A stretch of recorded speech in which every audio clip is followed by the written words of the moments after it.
If someone is new and they want to invest in quality control solutions, what would your tips be for them? Whether you're talking about kind of a new line or whether you're talking about replacing existing equipment on your current line, you need to plan it in so you don't end up in a situation where you're doing something like a distressed purchase, because you won't end up with something which is right for your current and also your future need requirements. When you've planned it in and you've made that decision to invest in new equipment, you need to really be looking at, the first thing is probably the performance of the systems.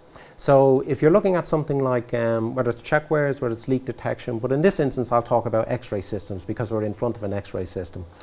When you're talking about X-ray systems, you probably need to be looking at sensitivity which is almost above your current requirements, because there's two elements that would assist you with. It also helps on your future product needs and future production.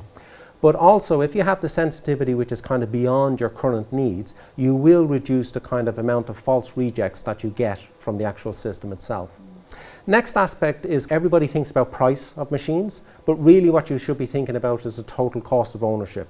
So when I talk about the total cost of ownership, it's reliability of the systems, the cost of spare parts comes into play, and that's a critical factor when you're making decisions about equipment that really you want to live at least 10 years in your production facility.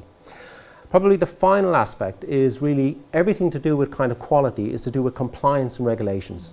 So you need to look at the partner that can support you on that journey on the compliance and regulations, but not only kind of now, but also into the future and how your requirements might change. And they're probably the critical elements to consider. Really, really interesting, especially as you mentioned, not only for now for the consumer to think about that, but also obviously for the future. So thank you so much, Kieran, for joining us today.